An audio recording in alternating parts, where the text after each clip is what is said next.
What's up, everybody? Hello, hello. Hello. I guess I do what's up, everybody, every Right, time. exactly. So I was about to say, do you ever do anything different? Hello. Yeah. So I always start out with, Yeah. what's up, everybody? It's kind of Exactly. like but you can change it up a little bit. She has no originality, y'all. You either. You doing the same? No, but I'm starting off the show, though, or the episode, or whatever you want to call it. Mm-hmm. So there should be like a standard little thing that you start off with, right? Mine's just hello. But anyway, so we don't, I don't go through some of the routines that some people do on they channels and stuff. But back up in here, it's been probably a couple weeks, no, a week or so since we did a video, which that's about, for us it's unpredictable, right? Right. But we wanted to come out here today and do a video because it was inspired by something that was kind of crazy. Yes. that we saw today, and so I decided that I would entitle this episode "Journey to Africa, Trouble in Paradise." Journey to Africa, Trouble in Paradise. Right.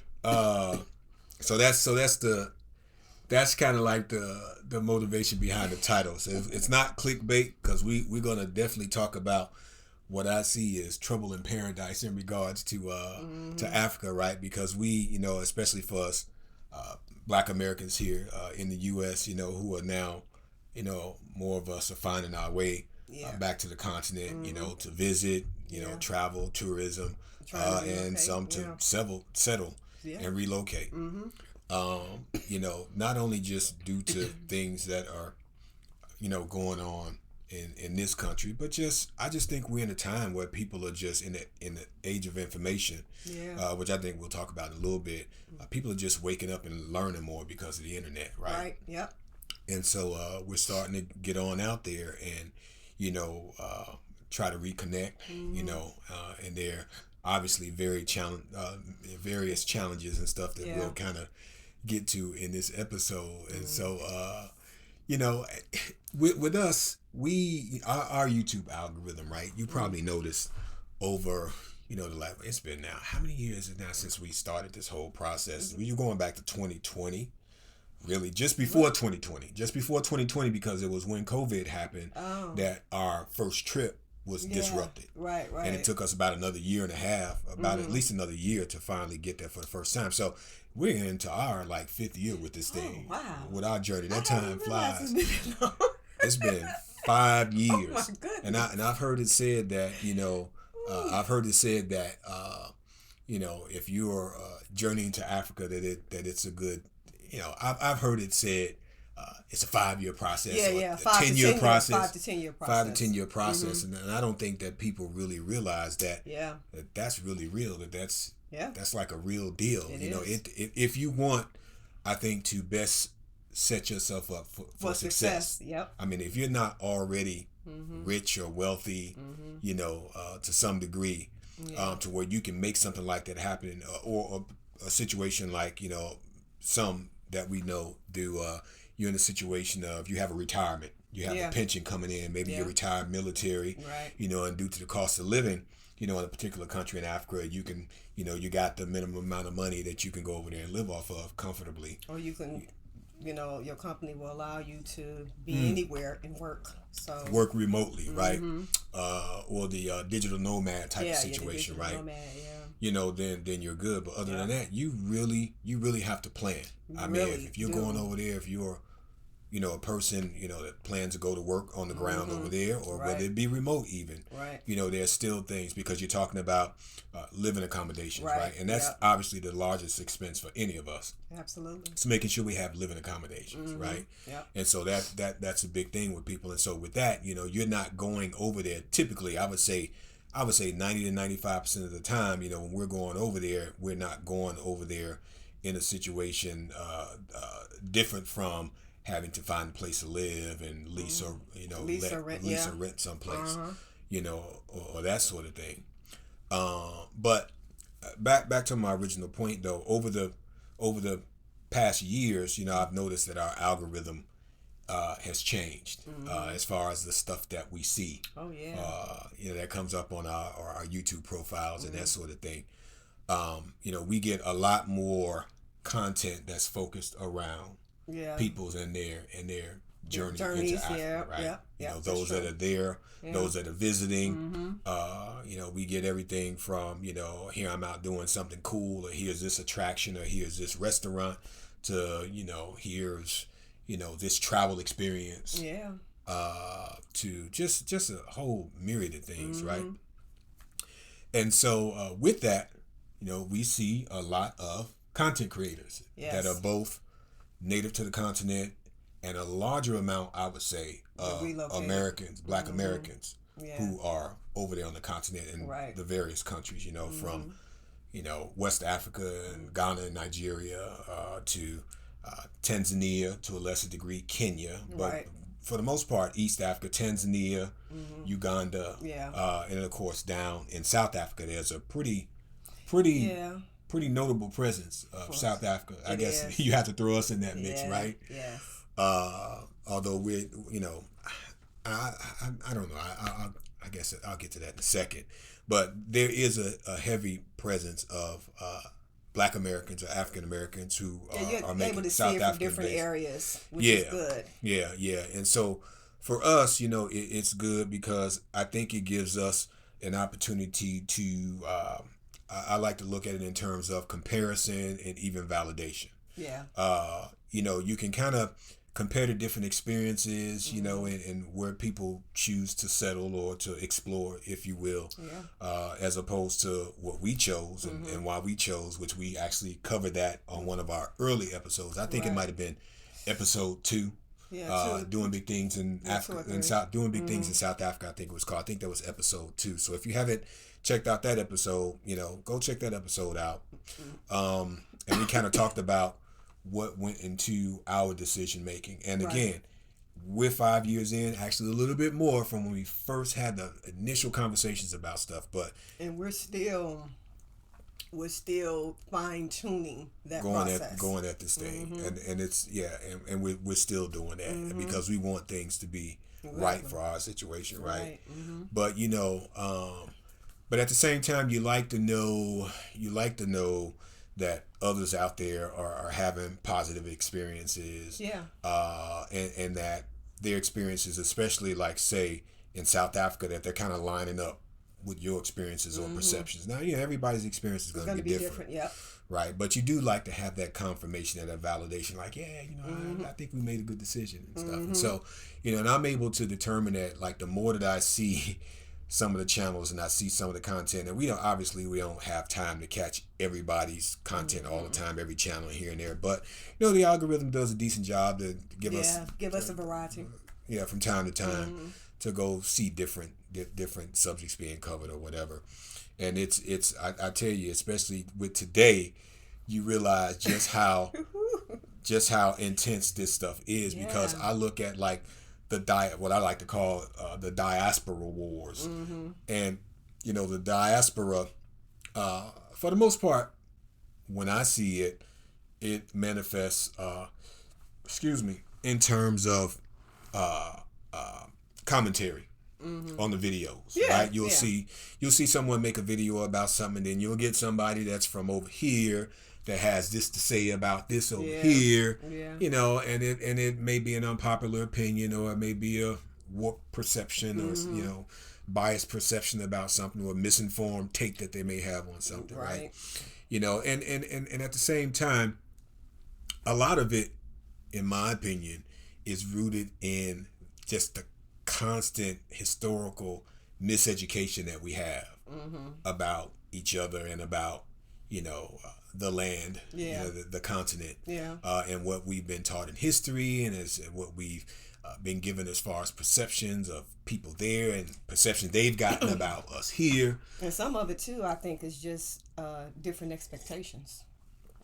In what regard? As far as with some people, when they're talking about their experiences over there, especially those who travel from the States over there, want things to be the same.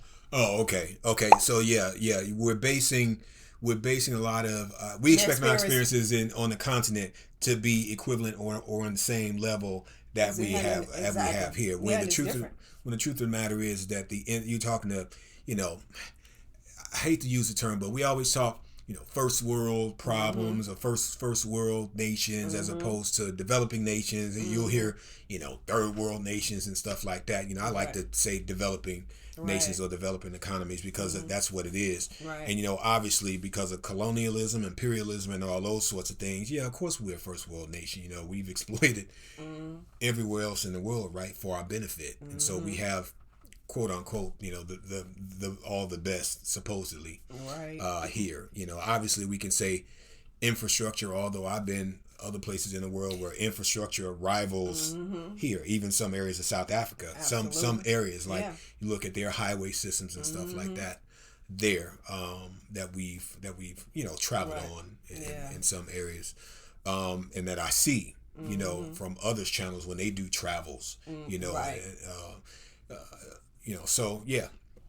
But anyway, I get you. And so those challenges with that miseducation, but without being in the information age, also the age of misinformation, it's still hard to work through a lot of that because it said that I guess, how does it go?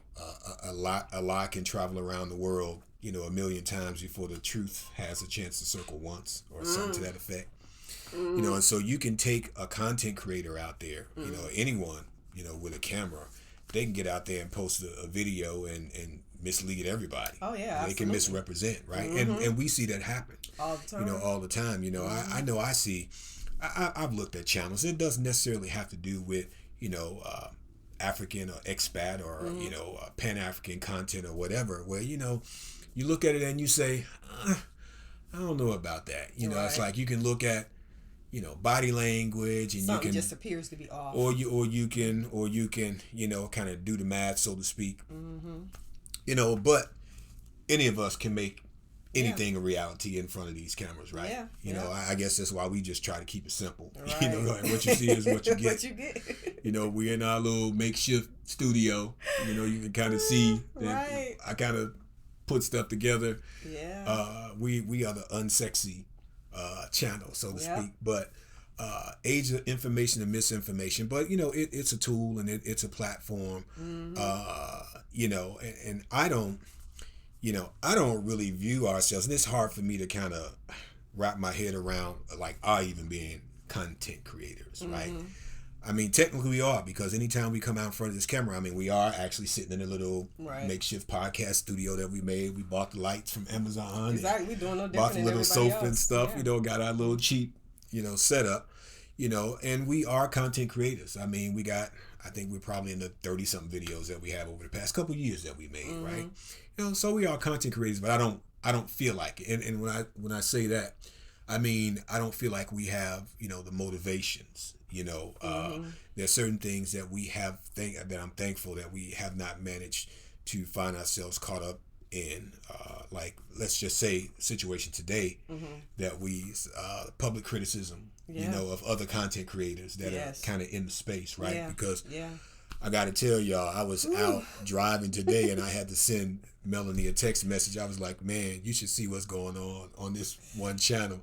And it was totally off the chain. It was a major dust up. It was. I'm talking names being called out of other content creators. Was like, woo. And this went on for about, what, a good 2-3 hours? At least 2, because I was able to get cleaning done listening to it. Yeah, at least a couple hours. And some of y'all probably even know the broadcast that I'm talking about. I mean, it was funny in many ways, but at the same time, it was a bit shocking.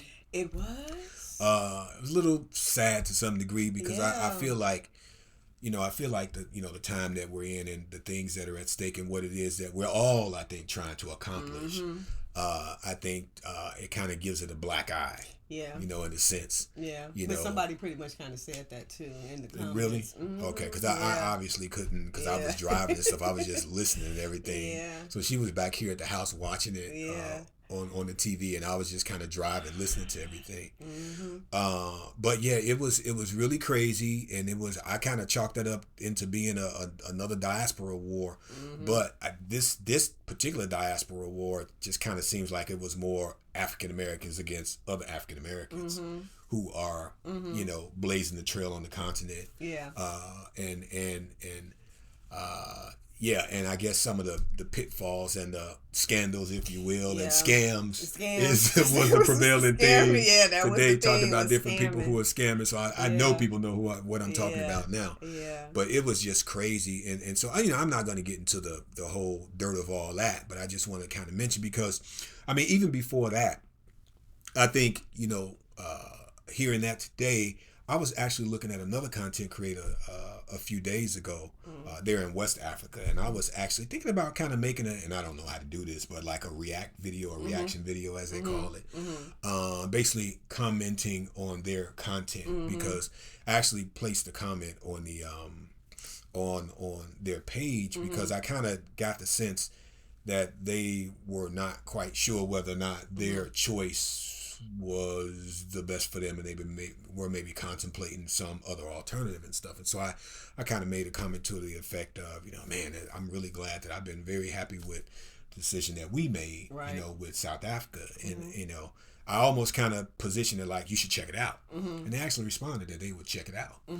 I don't know how serious they are about that. Maybe they will, maybe they won't. But I did go and kind of do a little bit more investigation into this person's channel because I'm only recently familiar with them. Right.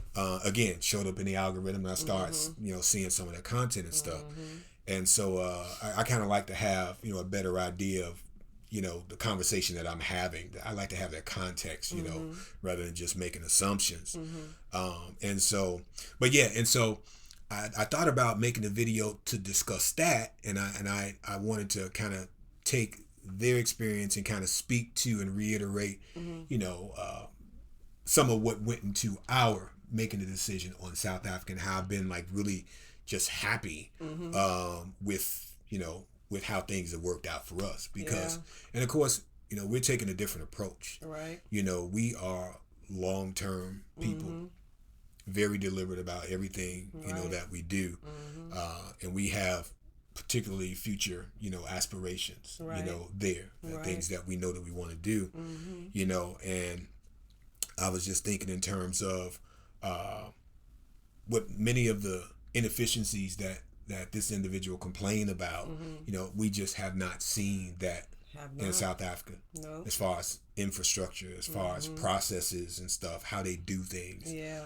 Laws, how law, the whole legal situation, how it's administered, from, even when we bought our place there, just dealing with the attorneys, and all of that, just worked out really well for us. There was no. It was a smooth process. It was a smooth process. There was no, back room wheeling and dealing. No, you got to holler at my, cousin or whatever, and go talk to this person or that person. Yep, none of that. To get this done, or you want to do this. Well, yeah. The only thing that I can really say about our experience, in South Africa is that things are not always as efficient. True, as far as what we're accustomed to here. Right. Because again, we have. IT, computer information systems, infrastructures is just across the nation. Able to get resolved quicker. Yeah, we got with the channel of communication, those types of things is we got massive data centers across the country. Right. To support all of our big, huge corporations and everything. We got the people that we have not only homegrown, but people that we import in from other countries, which they're trying to do everything they can to undo that, which I'll never understand. Right. But we just have so many other advantages here, but even still, we have things we have to get done with our banking and stuff. Like I think back to just paying our rates. This month we're trying to set it up for auto debit from our bank account over there, right? I ran into the situation, and it is a little frustrating, whereas you try to get something done, and you got your rates due, you got things set up to where you think everything is gonna work. Automatically the way it's supposed to, and then it doesn't. Right.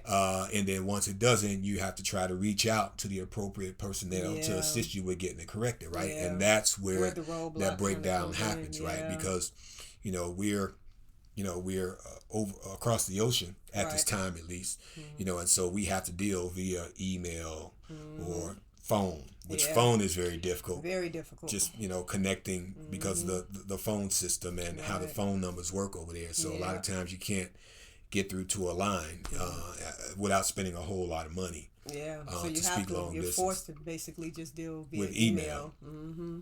And when you do that, you know, it may say it's going to be 24 to 48 hours, but no, it's going to be a week. Yeah. It's going to be a week before Yeah. you get that response back. And for this last issue, it was probably about 2 weeks Yeah. before I heard back, maybe a little bit more. Yeah. You know, Yeah, but I by think that it's a little bit time, more. but by that time rates and taxes was due. Well, fortunately, because of the way we operate, we always mitigate, right? We always have that backup plan, plan A, plan B, and C, and Have D. to have it.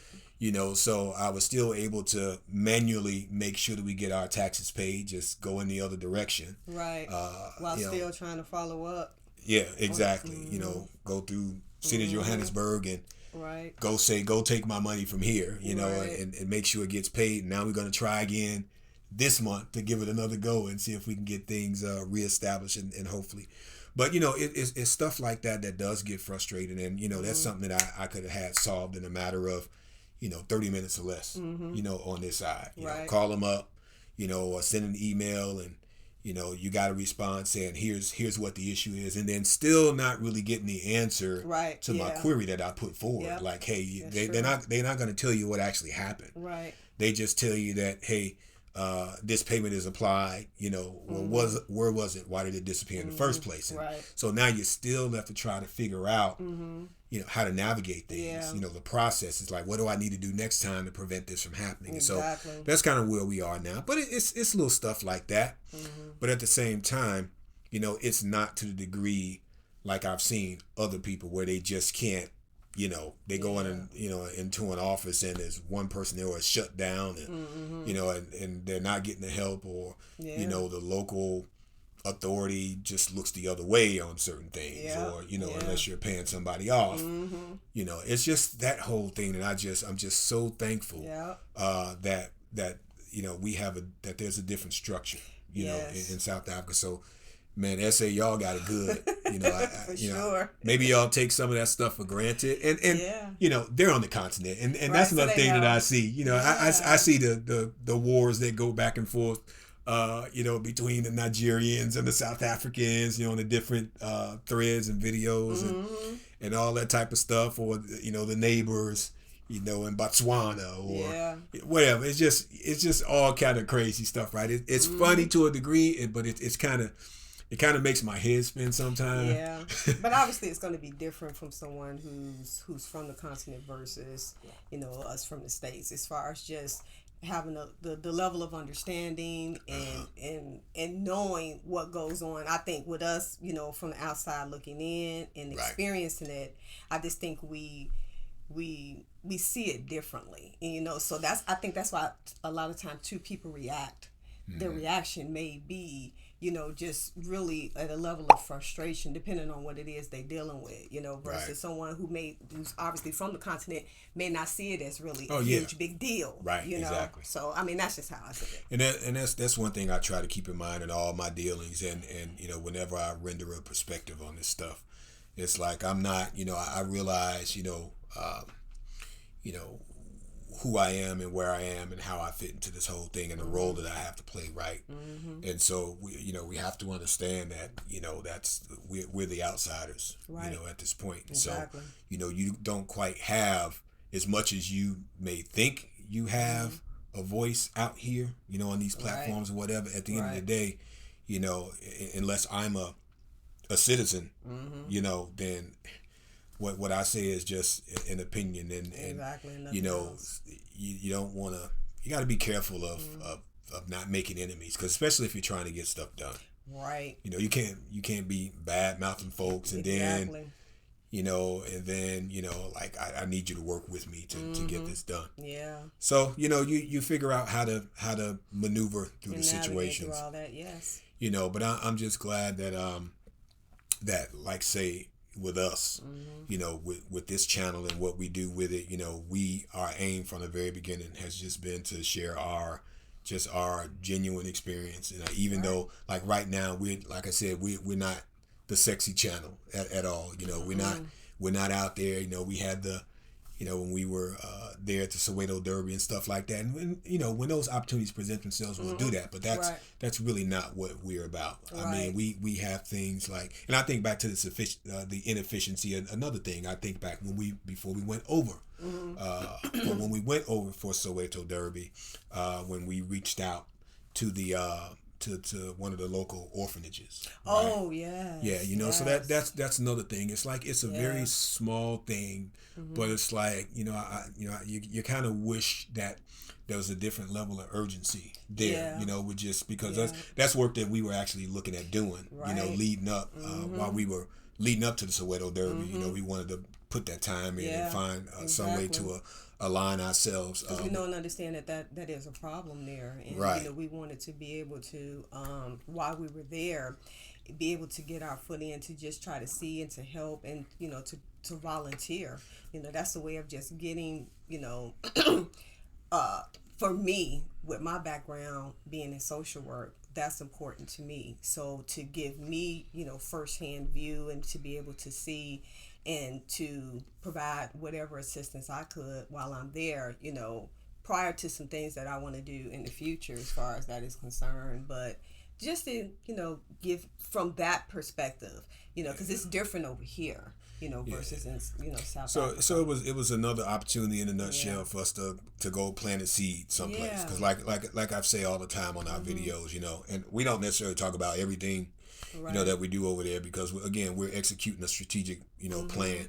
You know, but that was one of the things that we were looking at doing. We were trying to get connected with one of the local orphanages so that we can just kind of go, you know, introduce ourselves, establish, you know, a relationship, you know, just try to get a sense of how things, you know, operate in that space over there. And, of course, it just, you know, with a single visit, you're not going to get a whole lot done. But, again, it was just more so establishing a contact with an organization, a local organization, you know, down in our area and stuff so that we have, you know, the next time that we're there or even, you know, turn into a situation where, you know, who knows, it might have turned into a situation where we might have been a normal, you know, support arm, you know, from a financial perspective to donate on a regular basis. Right. You know, that's what we were looking for, you know. So, you know, just one of those opportunities and stuff. But, you know, we had trouble getting a response from it. Yeah. You know, even, you know, reaching out a couple times, never heard back from them. So by the time we got on the ground there and got rested up a couple days, you know, we had other things that we were trying to do, so we didn't have an opportunity to really go. And then to be totally honest, I kind of felt like, honestly, well, you know, is it something that we should look to really try to extend ourselves to? Because if I reached out to them on multiple occasions trying to get, you know, establish some contact, and if they didn't see the importance in responding, then would they be as receptive if we called and showed up saying, hey, you know, kind of thing. Yeah. But yeah, it's little things like that. But it that's what you have to adjust to. Exactly. You know, but we'll get everything figured out. Right. But these are all learning experiences for us.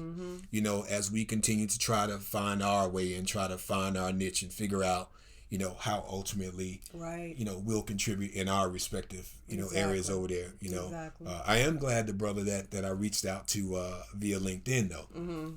He responded. It took him a few days and everything, but the thing that I was concerned about with him, the brother that I found that when I was out paying our rates and taxes, I found a professional that's in my space. He was identified as an email contact, and so I saw he had a LinkedIn when I looked him up, and I just started. And when I reached out to him, I told him, I said, hey, introduced myself, and I said, you know, I'm reaching out to you, you know, for the only purpose of, you know, kind of gave him a brief story, you know, of me. Right. He can obviously see my LinkedIn profile as well and what I do, but just basically told him that, hey, you know, I have a residence over in Johannesburg, and this is my future aim, you know, and so I just I thought it would be good to establish a contact, professional contact with you might present some future collaboration opportunity. Right. You know, let's just say I go over there and I decide to launch a consulting business or firm or something like that.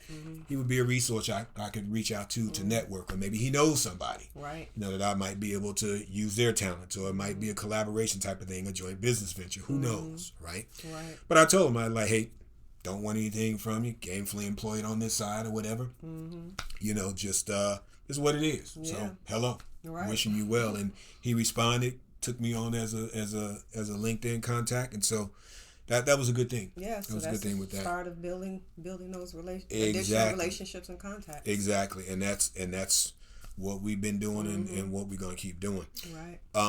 But yeah, so it's a not so exciting and not so sexy journey. A lot of times we're not gonna be out there.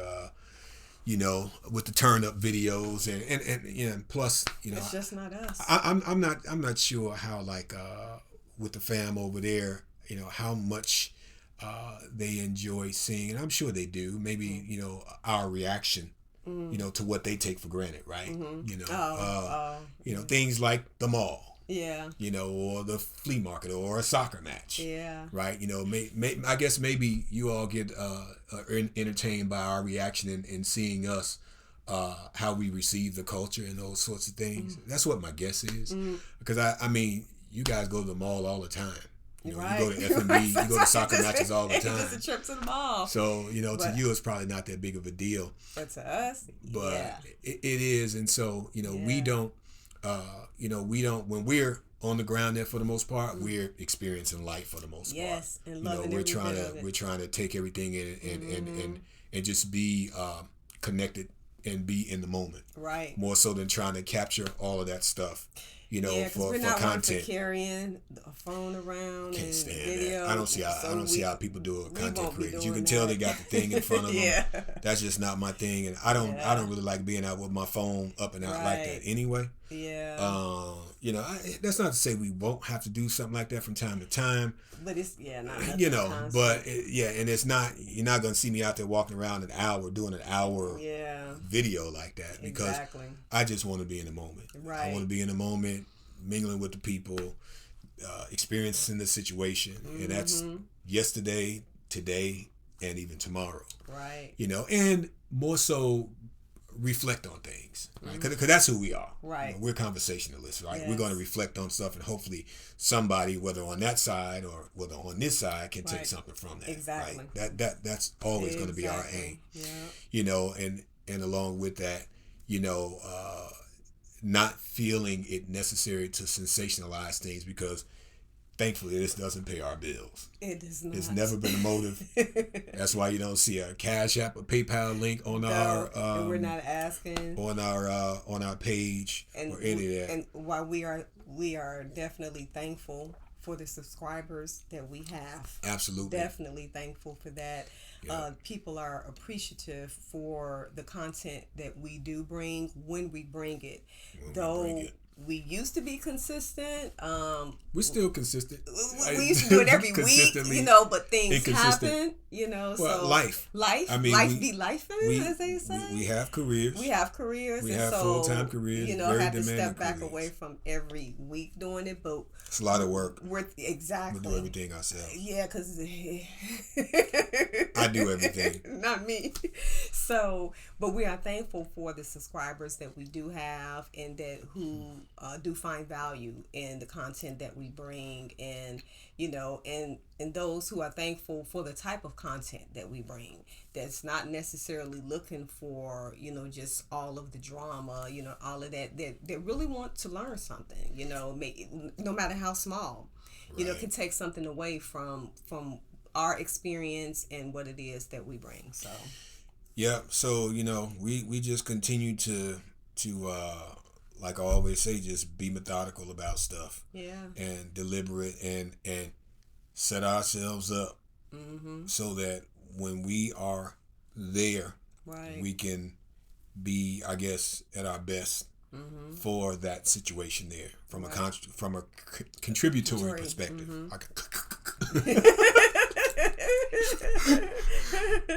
like a movie there, man. Right. But I don't know. I guess I'm just getting old or something like that. It's like your brain has to work a little bit harder. That was funny. But yeah, so that's it.